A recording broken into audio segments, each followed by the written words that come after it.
Hi friends, welcome to Ammu's Yummy Kitchen. അപ്പോൾ ഇന്ന് ഞങ്ങൾ ചെയ്യാനായിട്ട് പോകുന്നത് ഓണ വിഭവമായ പൈനാപ്പിൾ പച്ചടിയുടെ റെസിപ്പിയാണ് ചെയ്യാനായിട്ട് പോകുന്നത്. അപ്പോൾ നമുക്ക് ഈ പൈനാപ്പിൾ പച്ചടി എങ്ങനെ ചെയ്യാൻ നോക്കിയാലോ അമ്മു? നോക്കാം. അതിന് വേണ്ട ഇൻഗ്രീഡിയൻസ് എന്തൊക്കെയാണെന്ന് നോക്കാം. അപ്പോൾ പൈനാപ്പിൾ എടുത്ത് വെച്ചിട്ടുണ്ട്. ഞാൻ ഒരു വലിയ പൈനാപ്പിൾ ഞാൻ കട്ട് ചെയ്തെടുത്ത് വെച്ചതാണ്. അതുപോലെ തന്നെ മഞ്ഞൾപ്പൊടി, 1/2 ടീസ്പൂൺ മഞ്ഞൾപ്പൊടി. പിന്നെ നമുക്ക് കുറച്ച് മധുരത്തിന് ഞാൻ വേണ്ടിയിട്ട് ശർക്കര എടുത്ത് വെച്ചിട്ടുണ്ട്. ശർക്കര പൊടിച്ച ശർക്കര ഒരു 3 സ്പൂൺ എടുത്തിട്ടുണ്ട്.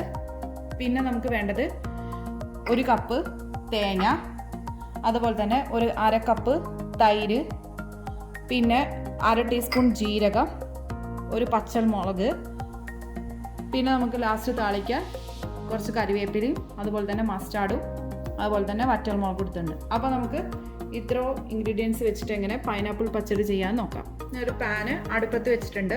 ഇനി നമുക്ക് സ്റ്റവ് ഓൺ ആക്കിയിട്ട് നമുക്ക് ഈ പൈനാപ്പിൾ ചേർക്കാം. പൈനാപ്പിൾ ഇട്ട് കൊടുക്കാം. അതിലേക്ക് നമുക്ക് പൈനാപ്പിൾ വേവാൻ കുറച്ച് വെള്ളം ഒഴിക്കാം. ഇതിലോട്ട് നമുക്ക് ഒരു 1/2 ടീസ്പൂൺ മഞ്ഞൾപ്പൊടിയും ചേർക്കാം. ഒരു തള വന്നപ്പോൾ ഞാൻ എടുത്തു വെച്ച ശർക്കര ഞാൻ ചേർത്ത് കൊടുത്തിട്ടുണ്ട്. ഞാൻ എടുത്തേക്കുന്ന 3 സ്പൂണ് ശർക്കരയാണ് എടുത്തിട്ടുണ്ട്. നമുക്ക് ഈ പൈനാപ്പിൾ ഒന്നായി വരുന്നതിൻ്റെ മുമ്പ് നമുക്ക് ഈ തേങ്ങ ഒന്ന് അരച്ച് ചേർക്കാം. അതിന് ഞാൻ 1/2 കപ്പ് തൈര് ഇട്ട് കൊടുക്കുന്നുണ്ട്. ഇനി നമുക്ക് എടുത്തു വെച്ച 1 കപ്പ് തേങ്ങ ഞാൻ അതിലേക്ക് ചേർക്കുകയാണ്. അതുപോലെ തന്നെ എടുത്തു വെച്ച 1/2 ടീസ്പൂൺ ജീരകവും പച്ചമുളകും ഞാൻ വെള്ളം ചേർക്കുന്നുണ്ട്. ഇനി നമുക്കിതൊന്ന് പേസ്റ്റായിട്ട് ഒന്ന് അരച്ചെടുക്കാം. ഇപ്പോൾ ഈ പൈനാപ്പിൾ നന്നായിട്ട് ഒന്ന് വെന്ത് വന്നിട്ടുണ്ട്. നന്നായിട്ട് ഉടഞ്ഞ അങ്ങനെ പോരും. ഇത് വെന്തിട്ടുണ്ട്.